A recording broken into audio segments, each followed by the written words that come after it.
very first thing I did was start singing in the church choir. And the Baptist church that I went to had a live band. So after a couple years singing in the choir, I started, I don't know if it was from that or what, but I wanted to learn to play guitar. And a couple of those guys sat down with me and showed me some stuff. And I don't know what, a few months later, I quit going to church.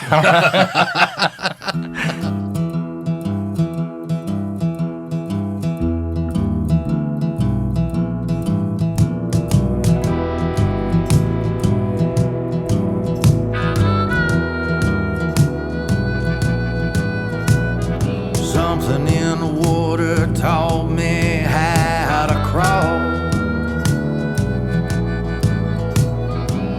Something in the water taught me how to fall. 4, 3, 2, 1. Hey, how you doing? We're Something in the Water podcast with Sean Clark and Dave Griffin, Caution Light Media, Justin Mercer, and our guest today is Andy Johnson, my good pal from Thomaston, Georgia, working musician. He's been in a band called Royal Johnson, and now he's doing some solo stuff and some new recordings. Got a baby on the way. He's got all kind of stuff to talk about. How you doing? I'm doing great. I'm glad to be down here hanging out with y'all. Good to have you, buddy. So, you got a baby on the way. Any day now.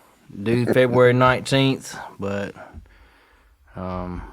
she doesn't think she's going to make it that far. I don't either. So, And we'll see. I hope I make it that far. Christy, Caitlin. Close. I met your wife. Me and Lynn, my wife, met your wife at the Hummingbird this past November when you and I were on the bill up there for the Georgia Roots Rock Showcase. Yep. It's put on every November by old Daniel Neesmith. Daniel Neesmith. And you're recording with him right now? Yep, recording at his home studio called Sky South. Really cool spot, big building out behind his house. Kind of just taking it slow and building the songs track by track and experimenting with sounds and seeing what we can come up with. I mean, I've got several song ideas, so just trying to make them sound like what I'm hearing, you know. It's always a challenge. Are you using the same band on every track, or are you bringing in different people for different songs? Every song's Different approach? Yep. So That's I've got awesome. Rusty Bridgers doing some stand-up so far. Cool. Daniel has recorded some banjo, and he and I both have recorded some vocals, and that's about as far as we've got. I've done some acoustic guitar tracks, and like I say, we did some percussion. That's right. Had Boo Boo Robinson come down and do some washboard, some shakers, and cajon. Cool. So, I saw some pictures. yeah. I don't think I realized that was Rusty on the upright, I Yeah. guess. Yeah, okay. The pajamas might have fooled you. Yeah. He was wearing pajamas. Rusty. I can't remember. He came in and he had heard the songs I think once before, and I kind of went through them and stood beside him and kind of told him what was about to happen and he went through it once or twice and just nails it. You know, he's pretty cool dude. Yes, I like he Rusty. is. He's funny. He's a wild man. Yeah.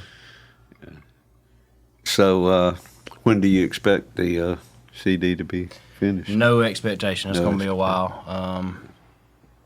May even do like a couple EPs instead of one big release. Just depends on how fast we can get them done.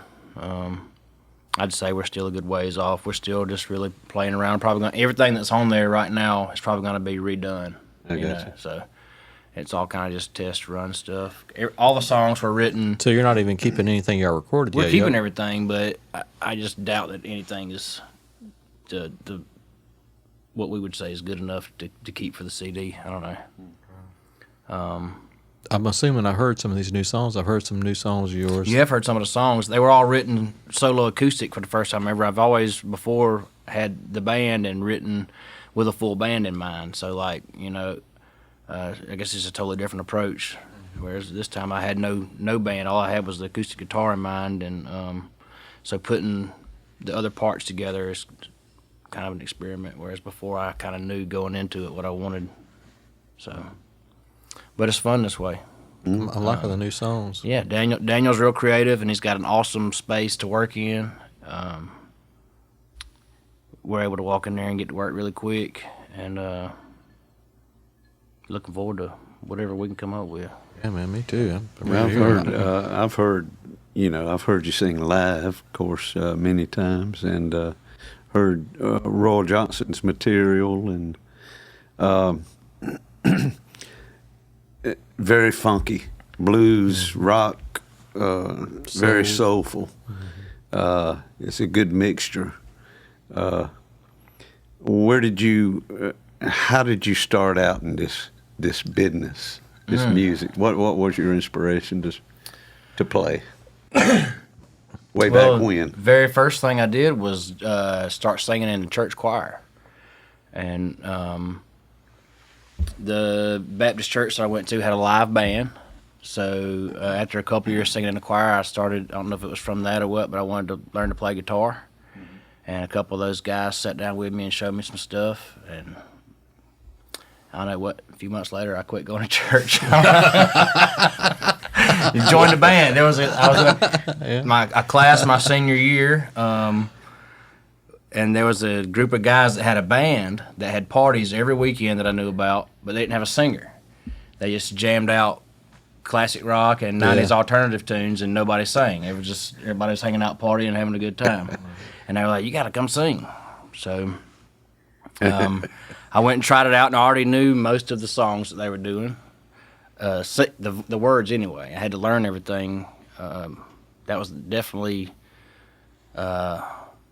kick-started my guitar playing, because at that point I was just trying to put chords together and instantly having to know 30 songs or whatever.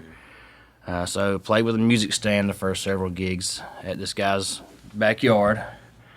But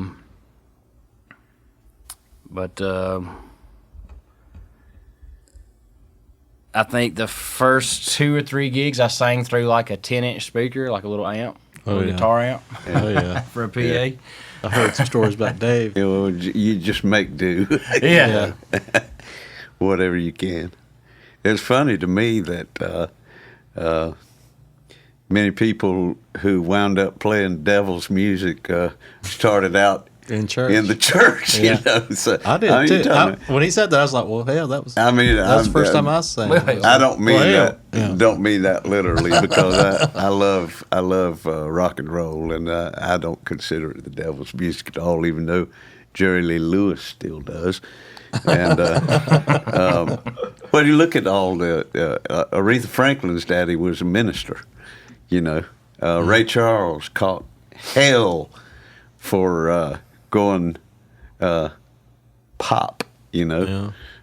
Because, well, all of the music that he started out playing, and Tell Me What I See, all that stuff, all of his early recordings were just picked right out of the church as far as what they were doing in the church musically, and just change the lyrics to it. That's all, A lot of rock Amazing. music, country music, blues music, and gospel music deals a lot with right and wrong, black and white. So you can see It's constant struggle. Yeah, I mean, somebody like Blind Willie McTell, he played in juke joints on Saturday night, and he preached on Sunday morning. Right. So probably still smelling like liquor, from the night before. So there's always been something there. It's like I don't know.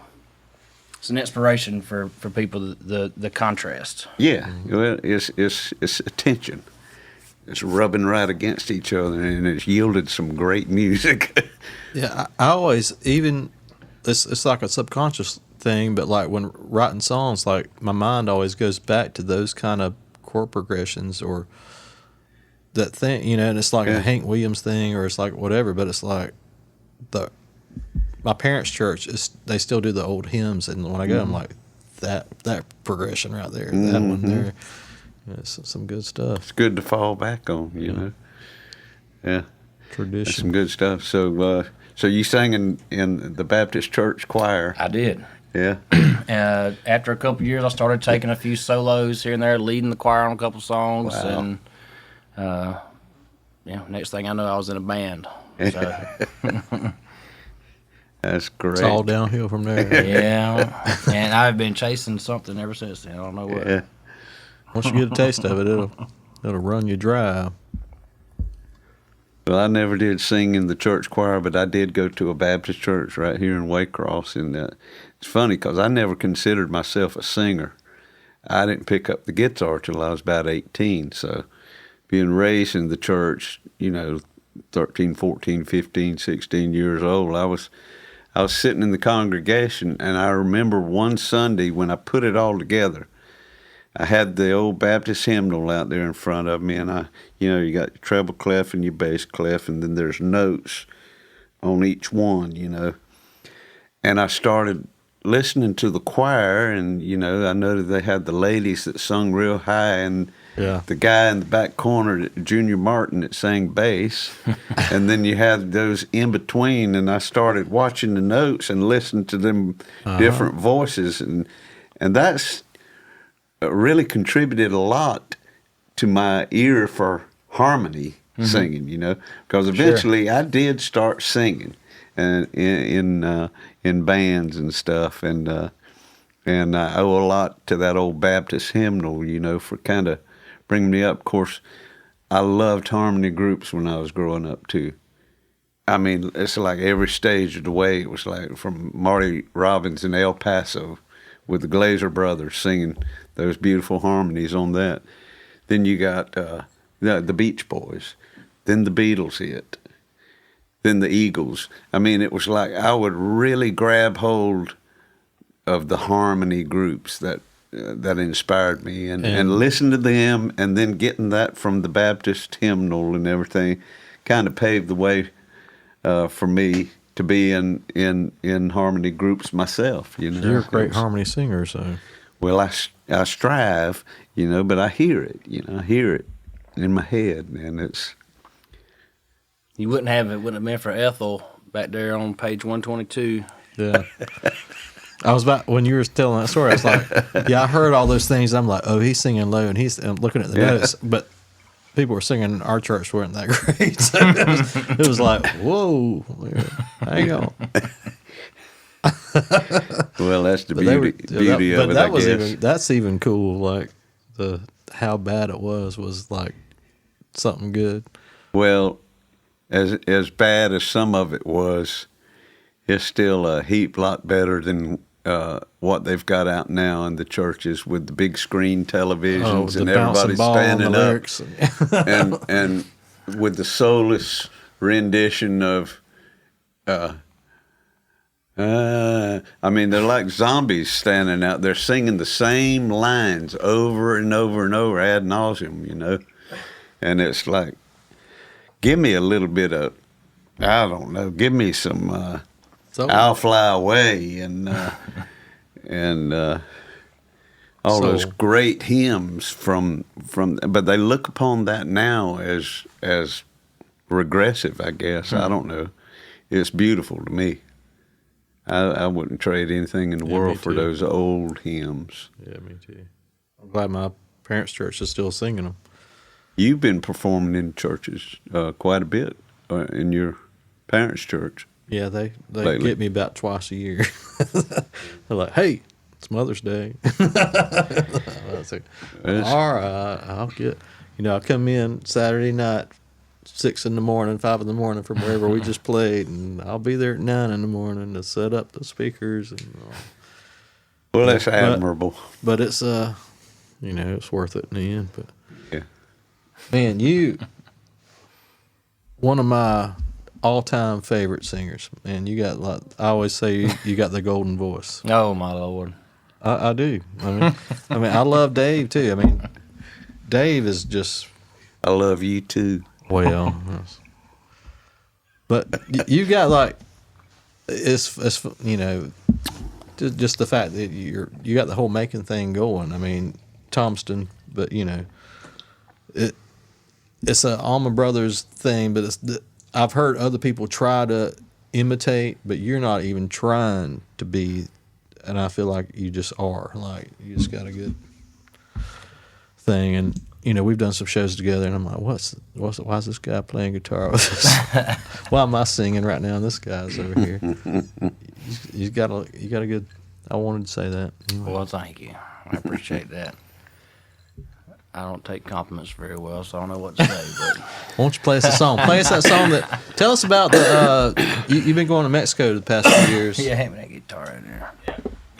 Yeah, so I went to Mexico the last not this January, but the last 2 Januaries, and participated in a little festival there. And one night last year,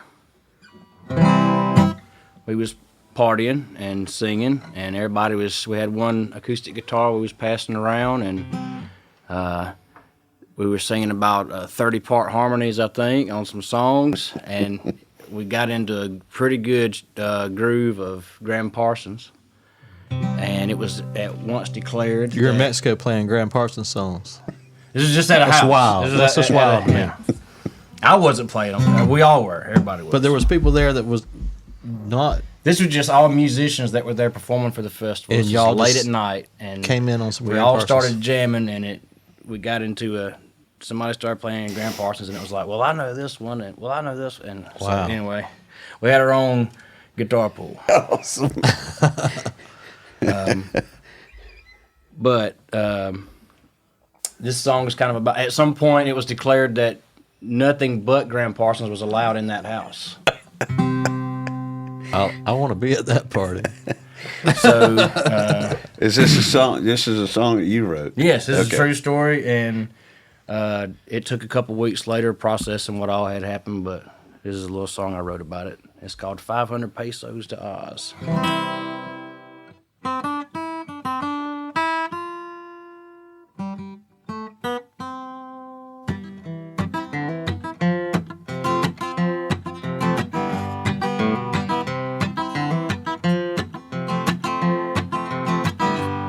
Well, we had big plans, but it decided to rain all day in the desert, so we decided it would be the same. If we stayed here together till the Mexican morning, that'd blow your mind. Just picking on the guitars and singing along until the red sunrise at our house in Mexico.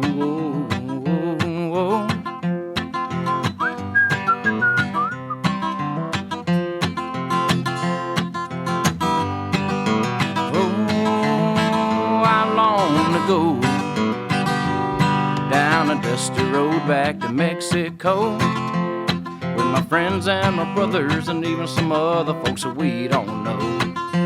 And we'll all eat together and we'll fly to the places only cool folks know, like birds from the weather, and we'll be as loyal as your own Perro on the streets of Mexico.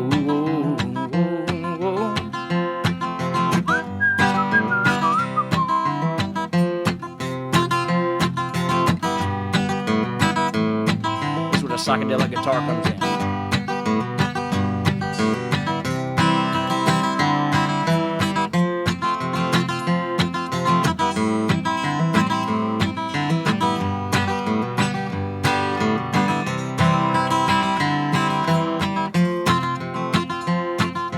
Oh, how long ago, down a dusty road back to Mexico, with my friends and my brothers and even some other folks that we don't know. And we'll all eat together and we'll fly to the places only cool folks know, like birds from the weather, and we'll be as loyal as your own Perro on the streets of Mexico.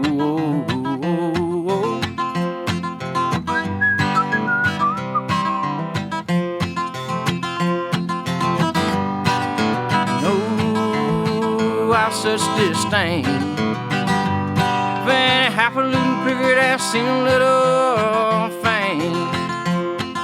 And ooh, Casa Sul said only Graham Parsons isn't allowed up under that roof. Well, I woke up in Mexico with all my friends. It was a magical morning, yeah, and I'm so glad to be back again. Love without a warning, and I'm so glad that I found this place. After thirsting through the desert, hoping for tomorrow, but in love with today. And our house in Mexico. Whoa, whoa, whoa.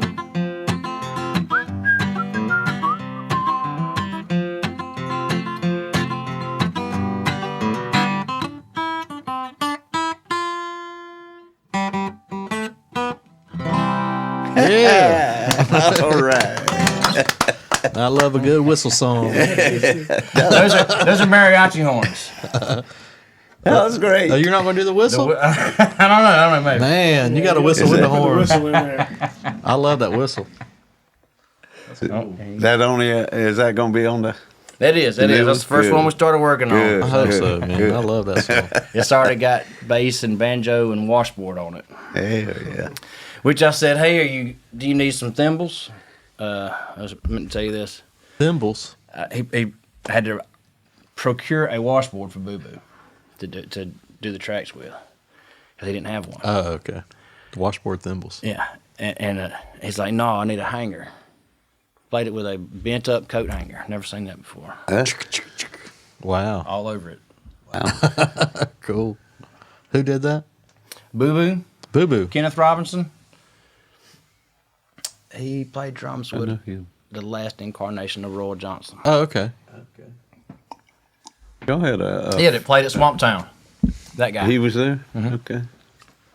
I knew Kenneth Robinson name, but I hadn't heard Boo Boo yet. Royal Johnson. Wasn't there a female drummer at one time? in that the band? very first drummer was female, yes. Yeah. Miss Joni Ferguson, yep. Yeah. Cool. And it was Chance Royal and Andy Johnson. That Chance was- Royal and Andy that- Johnson, that Chance was- R.I.P. He passed away last March, unfortunately. Yeah, Chance was a good guy. Awesome guy. And How long did you know Chance? oh, Were y'all friends before the band? That's what I don't Well, know. Like, he's from Thomaston, but he is about 5 years older than me, so we didn't know each other from like school or anything. Around the time I was probably about 10 years ago, I was playing in a band from Thomaston, and he was playing in a Macon band called Mystery Road, and I heard of that. their singer and second guitarist like quit, so they hired me, and basically I joined Mystery Road, and that was how I met Chance. I had barely known him a few months before that. And you hired on as a singer or the as a singer and rhythm Guitar guitarist, yeah. And they were an established band in Macon already, with a lot of gigs already on the books. And I was again playing catch up, with another band, and played with them probably Around 4 or what- 5 years. Me and Chance got real close. We were both from Thomaston. Everybody else in the band was from Macon. So we rode to practices and all the gigs together and stuff. And I left Mystery Road. About a year or two later, he left Mystery Road. And we were both kind of sitting around in Thomaston. And I approached him in like 2015 or 2016 and wanted to record some demos I had. And that was basically the start of Roy Johnson. And I went and recorded some scratch tracks. I came back a couple weeks later. He had recorded all these ideas on top of it, and I was like, whoa, we got a lot to process here. So we went back and started putting an album together, and then the next thing you know, we were like, man, we got to find a band to play all these parts we're coming up with and stuff. So, Y'all had 2 albums, right? 2 full albums 2 full and 2 EPs. 2 EPs. Mm-hmm. And everybody can find it where? Is it all on Spotify and Amazon? Yeah, it's everywhere you can find music. Yep. Royal Johnson. Yep. We did our first album, Bellyful, at Chance's house. Mostly just me and him. We recorded all the parts, and then we went back and had somebody do drums. And we had Kevin Vines do bass on about half of it. The other half is me and Chance playing bass. Oh, really? I didn't know that part. Yep. Wow, cool. And then after that, Kevin joined the band, and then Kevin suggested Yeah. Joni. So then, by the time the second album came around, we did it at Paul Hornsby's studio. He was known for being an engineer at Capricorn and Yeah. producer at Capricorn back in the day, and played on a lot of records by Marshall Tucker and Charlie Daniels, and even played in the Hourglass with Greg and Dwayne Allman. So that, it was really cool to go work with him, Heck yeah. and did our second album with him, and thought we made a lot of improvements. I love it. I love both albums, but the second album, I listen to it all the time. Well, it helps to have somebody that knows what the hell they're doing. Yeah. Yeah. Me and Chance, when That we did does the help. first one at his house, we were just, well, let's try the microphone right here, or let's Right. try it over here. And Paul knew. Like, Yeah. he made us. We had to use his drum kit when we came in because he already had it dialed in. Dialed up. It's like, well, why would you mess with that? I'm like, this guy knows what he's talking about. Yeah, he's some of that Macon royalty, that Capricorn royalty from back in the day. One of the I've been hosting the Graham Parsons Guitar Pool, since 1998, and one year, I believe it was 2005 or so, I had Bonnie Bramlett was scheduled to be the headliner of Delaney and Bonnie. And she was going through a hard time there. And about 2 weeks from the festival date, I got a call from Paul Hornsby. And he said that I got some bad news. In fact, Paul, along with several other great Capricorn musicians, were to be her backup band. It's called the Capricorn Rhythm Section. It's Paul Hornsby, Johnny Sandlin, Scott Boyer, Tommy Talton, and the drummer, I can't remember his name, but he played with Cowboy, one of the old Macon bands. Well, Paul Hornsby called me up about 2 weeks out and said, Bonnie is not going to be able to make it. And he said, we got a couple of options, though. I'll help you through this the best I can. And he said, we can either do Delaney and Bonnie's daughter, Becca Bramlett, or we can do Jimmy Hall, the lead singer for Wet Willie. And nothing against Becca and everything, but I was looking at it from the standpoint of recognition, and people around South Georgia my age would probably know exactly who Wet Willie and Jimmy Hall was. Yes. A lot sooner than they would Becca Bramlett. Yeah. So Paul Hornsby helped us pull through that situation. He's a great guy, and part of that Capricorn royalty. That was a good show, too. it was a good show. It was a little less relevance to Graham Parsons, Yeah, so to speak, but it it was very soulful. He's a great player. He's got some killer equipment at his studio, Yeah. and he was more than willing to jump in on a few songs. There were some where we wanted him to play, and he said no. He was like, "No, it doesn't need anything else," And He whatever produced. you say. And he had the B3 and Wurlitzer he used in the Hourglass. Wow. It has stencils on it. It took 45 minutes to warm it up. We got in there and it was like 45 minutes. like the wheels were squeaking bad. And he's like, "Well, let's just go in there and listen to some cuts for a while." And we come back in there and it was still So whining. he played on that first album? Or Yeah, the he second plays album? on 2 or 3 songs on What there. did you think about it? The Wurlitzer and the Leslie and everything was like 40, 50 years old. Yeah. And his studio is really cool, and it was awesome just going in there and hoping that he would want to talk or tell some kind of, not wanting to press him, or be a fanboy too much, but like having him open up and tell some stories and stuff was really neat.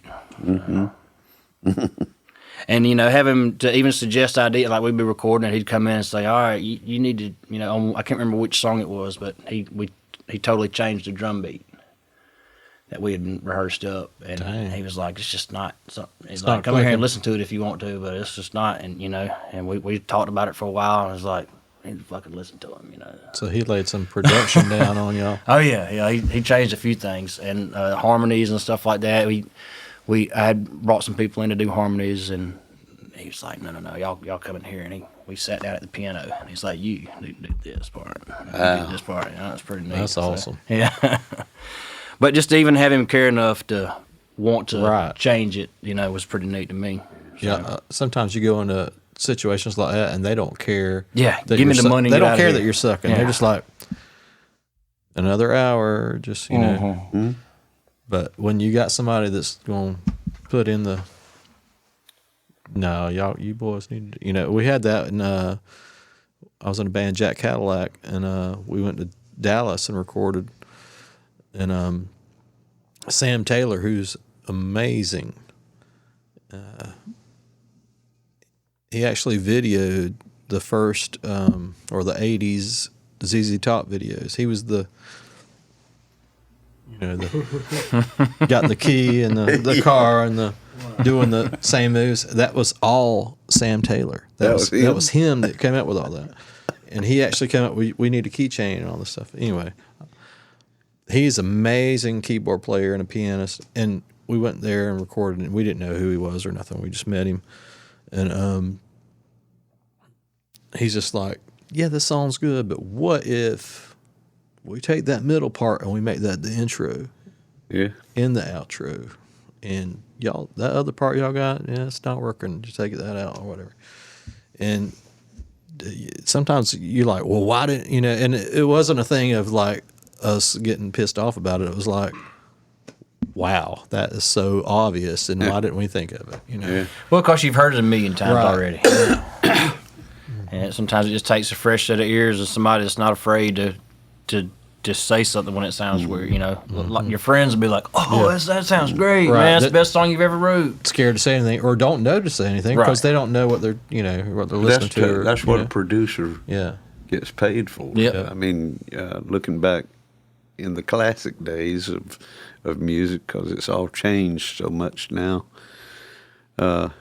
George Martin and Yeah. Tom Dowds, and It's those guys that have made they were recordings like, happen. well, they changed Yeah. the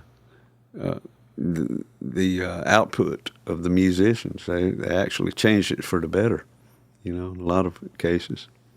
So Sam was producing out there? Yeah, he was Or producing. Yeah. And didn't y'all have Jamie Oldacker? Jamie Oldacker, yeah. Didn't he play on Also, some of it? yeah. What was funny is we were going out there and we had Dylan Crosby, and he was 17, I think. He was young. Yeah. Young, and our main drummer wouldn't go. He's like, y'all got to pay me to go, and I got to get this or whatever. And no names mentioned. First of all, But so my buddy's little brother was a badass drummer, and he could play the hard stuff, but he couldn't play the easy stuff. He couldn't play the 4 on the floor. yeah. It was if it was too easy, he got off or whatever. And he was young, and he was amazing drummer, Dylan Crosby. And then we went out there, and I said, look, we've only been practicing with him for a few weeks, and the guys involved said, we'll have a drummer lined up. And we got out there, and they're like, this is Jamie Oldacker. And I was like, hey, how you doing? Well, Jamie Oldacker, when he was 16, he played on Ed Sullivan. I don't know what performance or who he was playing with then, but then he played with Clapton for like 20 or 30 years, and currently playing with Bob Seger for 30 or 40 years. We're like, dude, what? He's like, oh, that live version of Turn the Page? Oh, that was me. That was me. He even played with Ace Frehley's Comet. Like, and he told a funny story about that, about showing up and he's like, I got this badass set, and that was, like from a company that was sponsored to him and all this stuff. And the hoops were wood grain.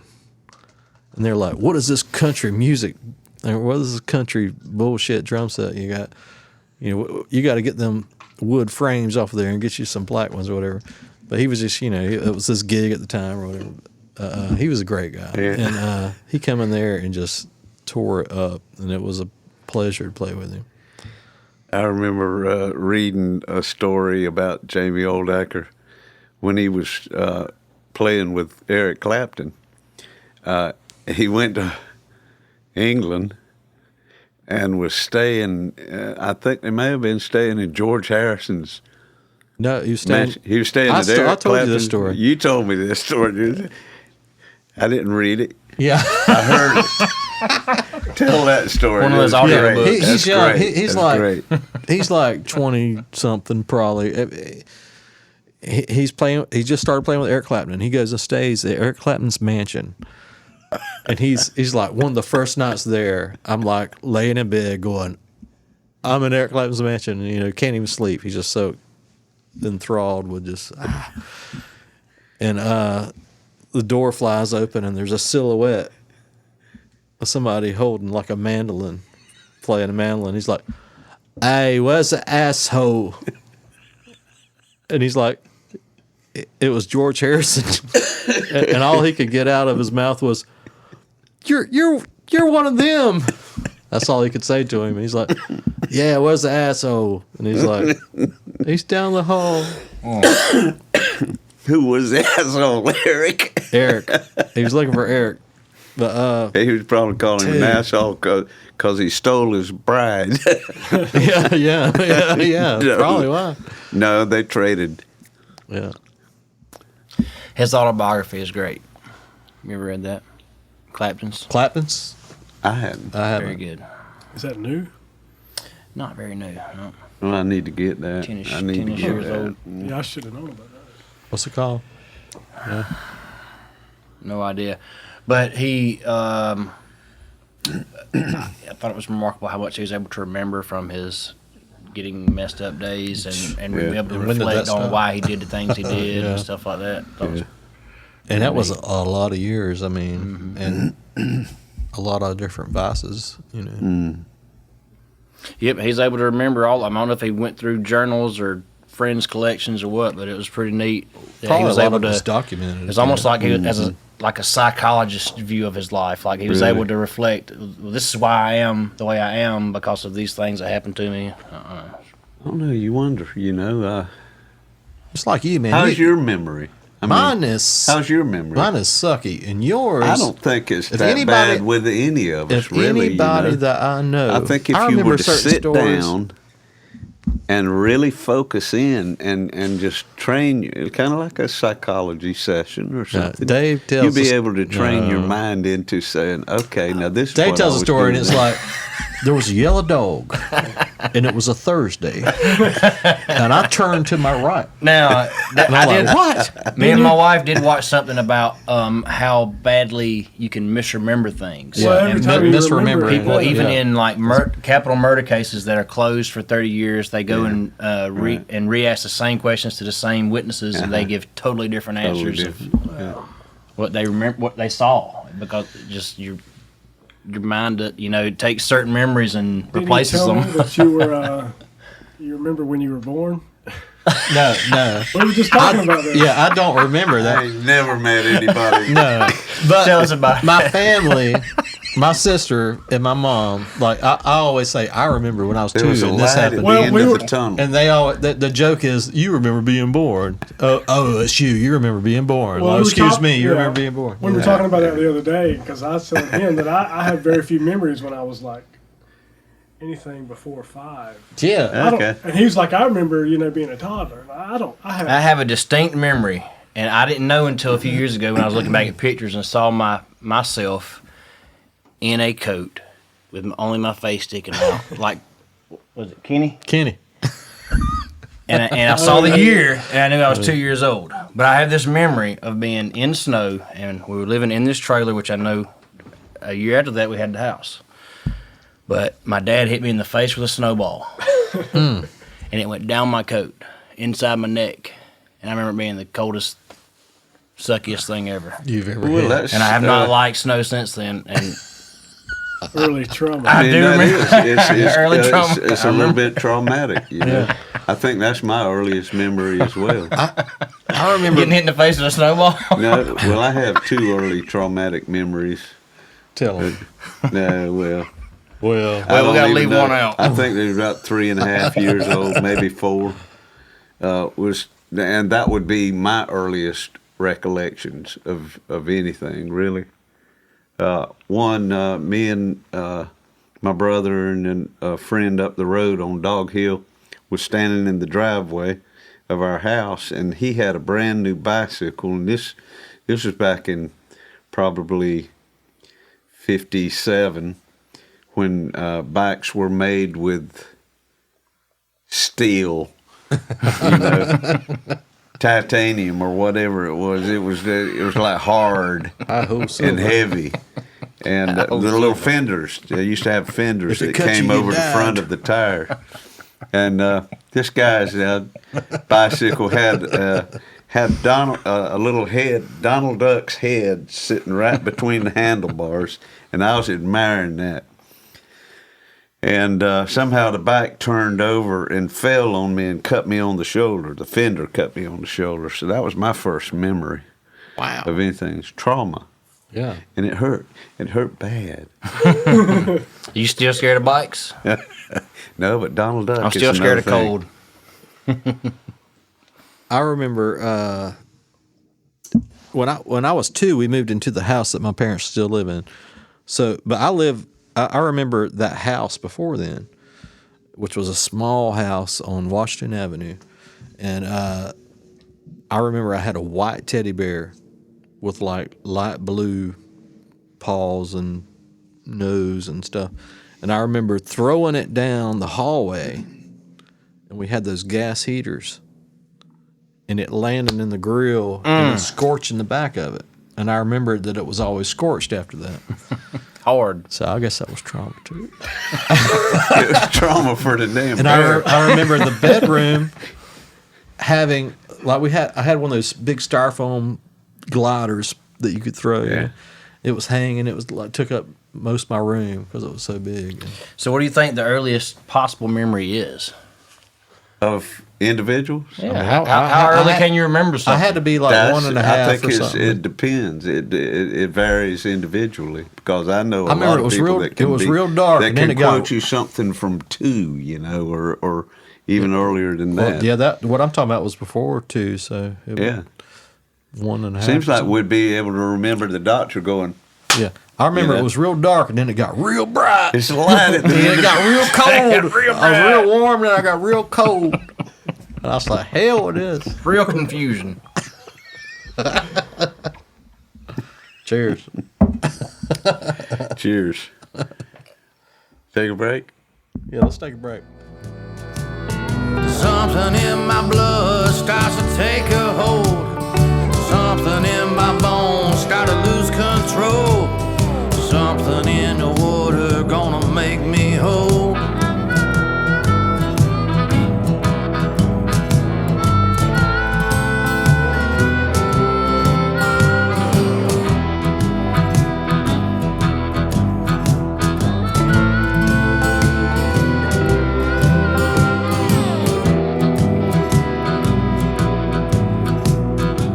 Something in the water gonna make me see.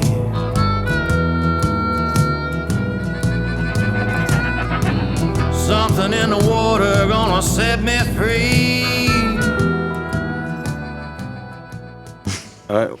Where do we go from there? What have you been writing, Dave? You write like 3 songs a night. It's all in the dreams. Tell us about your songwriting process. How does a typical song come about for you? What is the normal? Well, it ain't typical. I'll say that to start off with. Ain't no right or wrong way to write a song. And there's people that write all the books about how you do it from point A to point B. Wrong. Wrong. Wait, just go ahead and take that. Well, there ain't no right or wrong way to write a song. Is what I'm saying. It'll That's come right. to you. It'll Yeah. come to you in a dream, So- or it'll come to Yeah. you when you having your cup of coffee in the morning. It'll come to you when you're Well, tell us writing. one way how one came to you one time. Oh God. Well, let's see. Riding the lawnmower. Washing your beard. I was combing my beard one night. Yeah. A couple of times I've dreamed some lyrics, and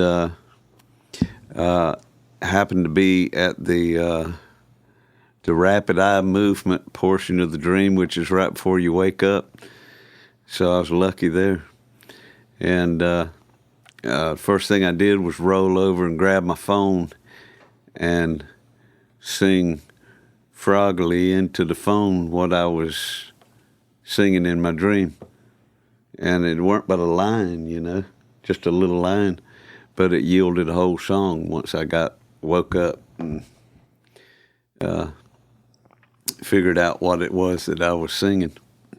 That's fun. That's always fun. What was it? Can you play Yeah, us it was, let's see, it was called Honey, Let's Make Love Tonight. that?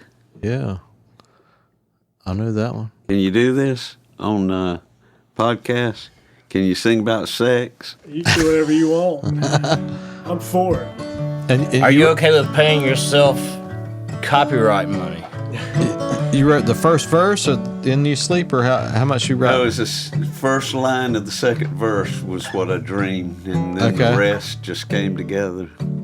Like two love bugs on an automobile, let's make hot love on a cool windshield. Ain't no secret about the way I feel. Honey, let's make love tonight.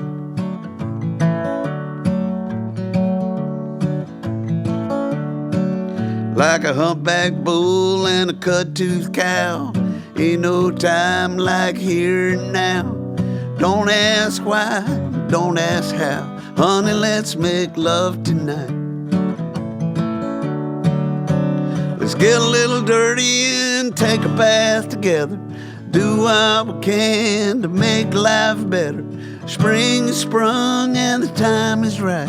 Honey, let's make love tonight.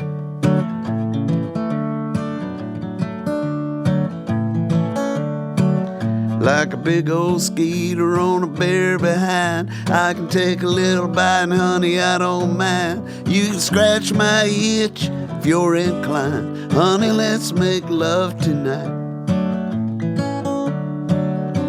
Let's get a little dirty and take a bath together. Do what we can to make life better. Spring is sprung and the time is right. Honey, let's make love tonight. Honey, let's make love tonight.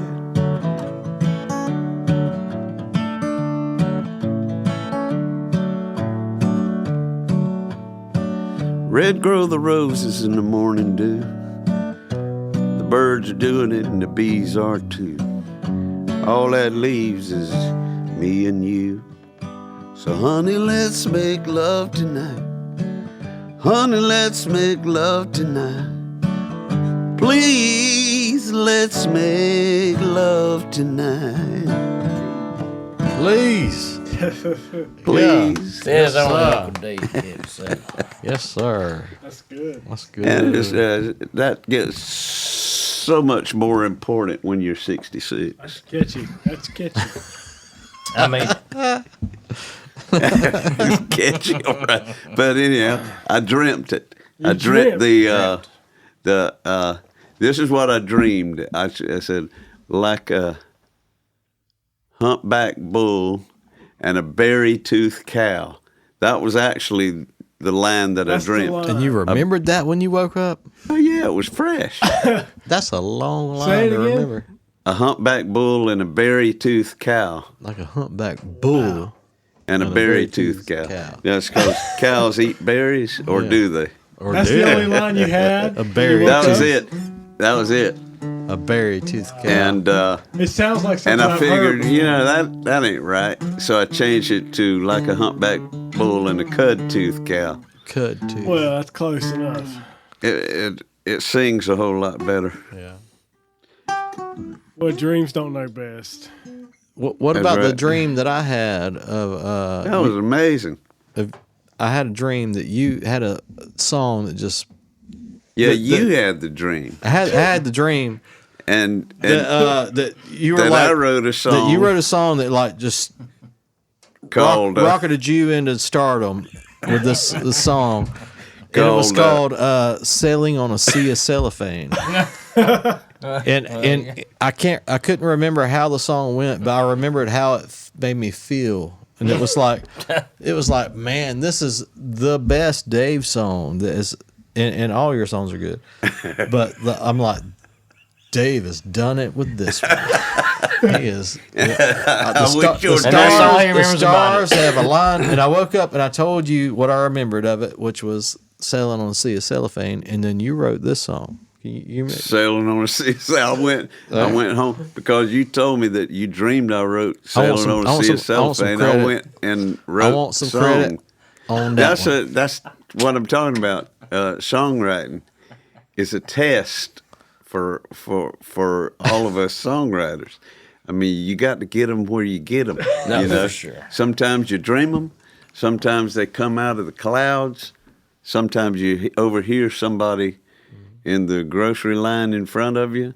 Sometimes somebody comes up to you and says, "I had a dream that you wrote a song." But Well, I guess I figured better. that was- I guess I better get on it. I figured And that here's was, the word. I figured that was a I song did. exercise. I did. For me to chase down, and so I chased it down. It goes something like this. No, I don't know. I don't know. And it. what's crazy is you don't know it to play. I it. can't sing that song. Come I'd have to on. have my book out because it's very intricate. We got the internet. It's Psychedelic. And I wish, and this I'd like to say, I wish your dreams would come true because you said this song that catapulted me into money. Of all the songs, well- this is the one. well. What's crazy is the song that you wrote made me feel the same way that I felt in the dream. You've heard me sing this Yes. before? Yeah, Really? several times. There it is. Well, now I want to hear it. And I'm like, well, damn, that is because all I remembered was the feeling that it made me feel. And then you wrote the song after I told you about it, and I didn't tell you how it made me feel. I just said, hey, Well, I dreamed this, and then he wrote a song that made me feel the way I felt in the fucking dream. There's something to this. 'Cause I had a dream that I told a line to Dave, and he said that was a song, but I can't remember what it was. That's the part where you messed up. Well, you see, Y'all need to start fucking listening to Dave. Man. Dave has an energy. You Yeah. know? No. I don't dream that often. We did a podcast last week, and When he speaks, you need to fucking listen. Yeah, I had a dream like last night or the night before, and I was walking behind Dave, and I said something, and he turned around and said, "That's a song." You need to just grab those And thoughts. I can't just remember what the chicken foot. line. I can't remember what the line. Well, is. it's difficult, really. Say I something. mean, you're coming out of a dead sleep, you know, and Yeah. you know how hard it is to remember dreams I normally. normally don't you know? remember mine, but I remember that. They are fresh when when I'm waking up, real fresh, to the point that I can lull my eyes back closed again and continue the dream. Continue. I've done that Yeah. before. You know, there are exercises to help you practice to be able to do that. You can get some things on. You can buy a book, and it tells you. You can get like a mask, like a sleep mask that covers your eyes. CPAP. No, not CPAP, but a sleep mask, and you know the cover your eyes from the light or whatever. But they'll have a light in them that, and you like press go, I guess, when you're trying to lay down and go to sleep, and like 3 hours and whatever. I mean, whatever the time is that it wants to come on when you're dreaming. It'll start flashing a red light, and you train yourself to recognize that's what that is, and you're in your dream still, and you can, all right, I'm dreaming right now, so I can fly this car, or I can jump off the building, or whatever. Lucid. Lucid dreaming. Really? Yeah. I don't need no damn maps. My damn dreams are lucid as hell. One of the coolest dreams I ever had was I was walking across the street, diagonally across the street, and somebody was walking diagonally across the street in the opposite direction, and it was Bob Dylan, but it was like young, white button-up shirt, black vest Bob Dylan with a big afro. Hey man, with sunglasses. I'm like, and I walked by him and I was like, Bob Dylan, and he's like, he's like, hey man, come on man, I'm gonna show you something. And he had like a hang glider, like a hang glider. Hang glider. Hang glider. He was hanging, and he starts, and I then all of a sudden I got one, and I'm like running behind him, and like we're hang gliding down the street back and forth, and that was the coolest dream I ever had. Yeah, Skip. That was his inspiration for blowing in the wind. Yeah. I'm good. Have a good day. Goodbye. Lord, You're out of here. We lost one. dreams. I always have some really crazy ones, and then I wake up and I go, and I can't remember it. That's me. Well, I remember it was really crazy. Right. You have to really dig hard to, and I love that too. I love remembering. It's challenging, It's for just sure. like a little piece will come back into your head Yeah, for yeah. about 3 seconds. Have you always remembered your dreams? Well, not always, but I remember some very vividly. You know, some of my dreams are. Recurrent? You have any recurrent dreams? I don't have any recurring dreams, but the ones that stand out to me that I can remember, you know, clearly after several years, you know, or some of them are very biblical. Yeah. Were they reoccurring or just No, ones no, that, no, ones that not You you were recurring. just stuck? asking when you walked out No, to do whatever not you were doing out recurring, there. but Smoke your crack or just whatever. some of my top tens, you know. Do you have any strong recurring dreams that you Not reoccurring, but I have strong dreams that I remember from when I was little. Yeah. Like ones like that was one that stuck out, you know, and that one. Mm-hmm. But is that you? Sorry, that was the new shoes. The squeaking on the stool. I have a recurring dream of sliding down this hill of mud. Just Really? like a dirt, steep, red clay. And you've had this reoccurring dream for how long? Fucking years. Still to this day. It has. I mean, it only happens every few years, but I've had it multiple times. Is it throughout always my the life. same or is it different? It's like there's a contest of people trying to get up a hill or across a hill, but there's a steep hill going up, and I'm like constantly sliding down it. I don't know, I had Wow. them- like almost like a BMX or like a dirt bike track. You know what I'm saying? Like just Yeah. straight mud. But I don't know. some of That's my some weird shit uh, to be recurring dreaming about. favorite That made me dreams think are of something I think I got. steep too. What? But they're highways. It's always bridges or interstates. And Like I'm stuff. I have sliding down this a hill. lot of different dreams about interstates and stuff. Now, I guess because I've traveled a songs. hell of a lot. in What my does it life. mean, You know, I don't man? know. I remember going across the that bridge in just south of New Orleans. It's one of the oldest bridges, and it's narrow as hell. Long bridge. Well, it wasn't terribly long. It was long enough to suit me, but New Orleans? Yeah. and I don't think I was even driving the van that time. But we were as a group that I was in, and we were traveling out to Texas, and we went over that bridge in New Orleans. Bridges, I normally ain't scared of bridges, but Had the voodoo. certain ones. And there was one down at St. Petersburg back when I lived down there in about 65, 66. One between Tampa and St. Petersburg at that time was one of these. Looked like it went straight up. And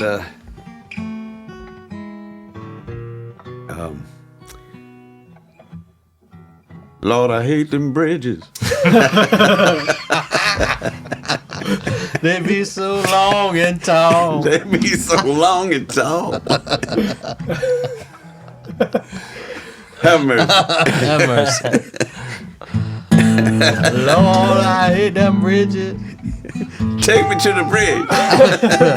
Where's that confounded bridge? Hey, the long one you're talking about is Lake Pontchartrain. The one above, In New the one Orleans. above New Orleans. Yeah. Coming down from the Yeah. top side. You go over this long ass lake. I don't know how many miles it It's is. just long. Cross It's long. it. It's one of the longest in North America. Yeah. Lake It's a Pontchartrain. show nuffer. But I think That- it's just long and flat, ain't it? Yeah. Yeah, there's a song with that in it. There's a bunch of them. What is that song? Lake new one? Pontchartrain. Pontchartrain. Yeah, that song. Who is that? I know what you're talking about. The first time I heard it, the Page Brothers covered it, and it was really good.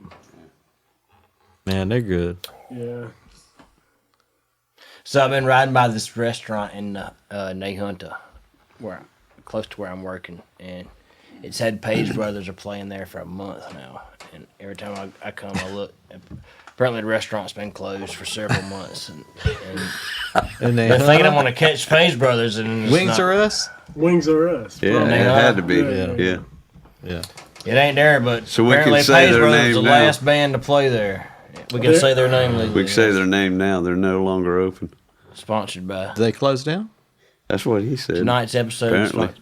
Because it said Page Brothers. It's been there since the last time I was here a month or two ago. Page Brothers after Thanksgiving. Friday night, yeah. Yeah, I don't know. Yeah, Page Brothers are great there. Yeah, they are. Man, they got some They're going to be at brotherly soul. They're I was going to be at the disappointed next to festival. find out they were You not gonna have them actually at playing there Swan for tomorrow night. Good, good. That'll be a Gonna go check them out. that'll be a kick. Yeah, that'll be. We hope to have them on Yeah. one of the podcasts.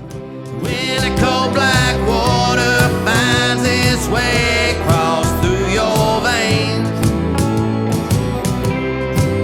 it just might seal your fate.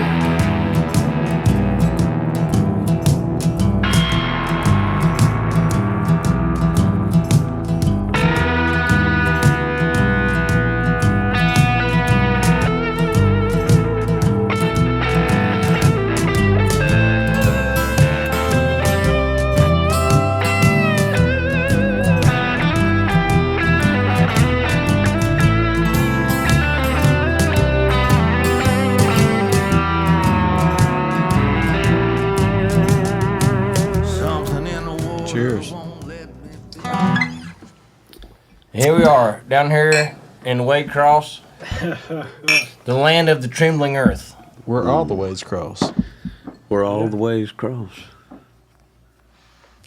And I tell you, I ain't from nowhere around here, but y'all some pretty cool folks down this ways. Well, you ain't too far. What makes you say that? Well, I'm just saying, I feel there's like different folks all over Georgia. Georgia's a real unique Yeah, place. it you got is, the it mountains, is. You can got go- the, yeah. the middle, and you got the coast, and you got all in between. So it's like Yeah. within a 5-hour drive, you got all different lifestyles and He- different kinds of people. Hell, even right here, Ware County, Pierce County, it's like you can almost tell the difference between that and I mean, Yeah. but something about you, man. It's like when I met you, it's like, yeah, we're from the same well, you know. Cut from the same cloth. Well, I sure am glad to be hanging with you folks down here, and you know, We appreciate you coming on. playing with the PBDs. I'm playing with y'all coming up soon. Yeah. That'd be cool. When Jody needs a family day, we got Andy sitting in with us some. So what you got coming up next, gig wise? Anything Well, special? I've tried to not book anything, so I got a baby coming any day now. Right. And the wife is actually nervous about me being here right now. But Yeah, I bet. let's see. I know you're playing with us. Playing with y'all in March, I know, a few times. Playing up in the mountains, up in Saltine Coochie, first weekend of March, with the hippies, some dudes from Macon. Yeah. And might be playing with the Pine Box Dwellers in February at an undisclosed location. We can't tell y'all yet. Yeah, Still in the it's works. still in the works, but it's hopefully will come true by the morning time. Are you trying to get another band together? Or are you just gonna do the solo thing? I have not tried. I honestly, I have just been enjoying it. It's been about a 6 or 8 or 10 year stretch of where I was constantly in a band, and I was always the guy that was like managing or booking the band, and just constantly stressing, trying to do that at all times. And the last 6 months, I've not done that at all, and it's been great. I've been kind of like resetting my brain, and But you've been doing that for yourself though, right? You've been booking your own. for thing. sure, yeah, I've booked everything, and I've been doing a few shows here and there, but Do you still do your duo? every once in a while, yep, still doing the duo with Benny, Mr. Benny, Dos Blues guys. He plays harp. Yep, harmonica. We do some shows here and there, but I've been enjoying taking some time off and getting ready for the baby, getting the house and myself ready for the baby, because man, I tell you, after I got to give it to you, Sean, because managing and booking a band is a real stressful deal, and after doing that for 6 straight years, I was a stressed out mess. And Yeah. to imagine going from where I was 6 months ago to having a newborn baby, I couldn't have done it. Like, so I was glad to actually have the pause to get myself back grounded and everything. You know, This so- gonna be your first? no, I have an 11-year-old son. So He's got an 11-year-old boy. Yeah. yep, I'm a seasoned vet, but with my wife, this is our first, and Yeah. we're pumped. Well, that's great, man. Congratulations, both of y'all. We'll be saying that again. Yeah. Yeah, we'll bring the few- baby down few here as soon as it's few born, short as soon as weeks. it can come Any out. day. Can we interview the baby? Yes, Yeah. we'll bring it down here and see what it has to say about it. So how you think about what do you think I about was it? in the other day. Hey, baby. How you like it out here? It's cold. Hey, baby. What about it, Dave? What about a tale of the week? Sure. Let's do.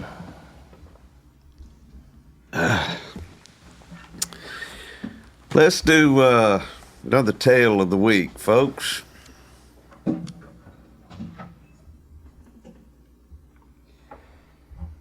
Musical insights and random memories from the mind of Uncle Dave Griffin. Don't get no better. Lean on that mic there, Davey. This is called Chapter 2, Life in Tripoli, 1959. Tripoli, Libya in the late 50s was a magical, memorable place. I was all of 4 years old when we moved there in 1958. Following the liberation of Libya from German occupation during World War II, the United States leased Wheelus Air Base from the Kingdom of Libya, ruled by King Idris. Daddy was stationed there a year and a half and brought Mama, me, and my older brother Gary along. We lived off base in an apartment compound filled with the melting pot of exotic people, sights, and sounds. From the rooftop of the 2-story apartment building where Mama hung the clothes to dry and our birthday parties were celebrated, you could look north and see the gold dome of King Idris's palace gleaming in the African sun. To the east, over the wall that surrounded the compound, there were palm trees scattered in the sand and a small railroad track that carried a little diesel train blowing thick black smoke as it went. From our balcony, we would also see Arab citizens going about their daily routines, drop to their knees in prayer several times a day. On the west side of the compound was a main street lined with horse-drawn carriages called Gary Ann's, parked along the curb and used as taxis in the city of Tripoli, where old world and new world collided. Daddy had a handheld 8mm camera that stamped in my brain forever silent movie memories of our time in North Africa. An Arab lady named Fatima, dressed in a colorful flowering garment and beating on the goatskin head of a ceramic drum. Picnicking and hunting Easter eggs in Banana Village just outside the wall of Mussolini's summer home. Stranded visionless on the highway while a Ghibli, a sandstorm, thick clouds of wind-blown sand pelted our station wagon. We traveled a lot on weekends, taking in the Roman ruins at Sabratha and Leptis Magna, beach trips to the aromatic blue-green waters of the Mediterranean Sea, or rolling down the majestic sand dunes of the Sahara Desert. Despite the foreign culture and ancient history surrounding me, it seemed like a fairly ordinary life to this little South Georgia boy. We still had our cowboy outfits and Wild West imaginations. Mama still fried chicken, Southern style. The record player in our apartment still played Marty Robbins, Johnny Cash, and Hank Sr. And we added to the family when my sister Debbie was born there on January 7th, 1960. Her birth certificate was issued in Sukajuma, and remarkably to this day, she's as white as I am. The most American thing about Tripoli was Wheelus Air Base. As an airman attached to the Strategic Air Command, it was where Daddy went to work and earned a living every day. Mama shopped at the commissary and the base exchange. Gary and I picked out dinkies, matchbox-sized toy cars at Toyland. Halloween carnivals were held inside a huge airplane hangar on the base. Trips to the Oasis ice cream parlor were regular. We ate American cheeseburgers at the Mirage, and the NCO Club served breakfast, lunch, and dinner. But it was the base movie theaters that captivated my young heart. The base theater was your standard movie house with theater seats and sloping aisles. The other was simply an Air Force hangar with folding chairs, where I remember seeing Jerry Lewis and Sad Sack. It was the movies at the base theater that stand out most in my memory. I was angry at the man who shot and killed Bambi's mother, not realizing that I was the enemy. I was moved by the audiovisual combination of the king of the cowboys, Roy Rogers, on the back of Trigger, jumping over a bramble log out of the big screen while the Sons of the Pioneers sang, "Don't Fence Me In." I was scared to death when Kirk Douglas's left eye was clawed out by Tony Curtis's Falcon in The Vikings. I was thrilled by the high-speed chases between Robert Mitchum and the Revenuers in the moonshine epic Thunder Road. I would hang on every word and each note of the unforgettable movie theme songs in The Hanging Tree and The Legend of Tom Dooley. But the one that appealed to me the most was a Walt Disney film, Old Yeller. The story of a boy and his dog. The movie starred Fess Parker, who I recognized from TV as Davy Crockett. Chuck Connors, the rifleman, Tommy Kirk as Travis, and Kevin Corcoran as Little Arliss. Over the years, I've shared this classic with my children and grandchildren. Old Yeller was my childhood favorite.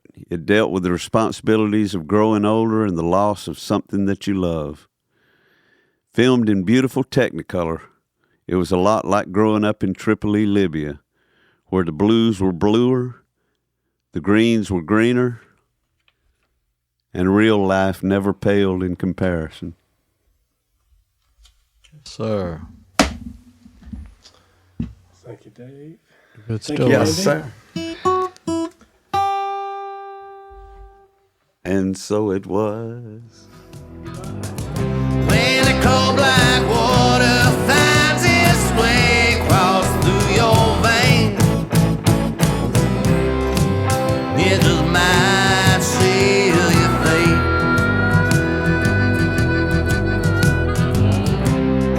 It just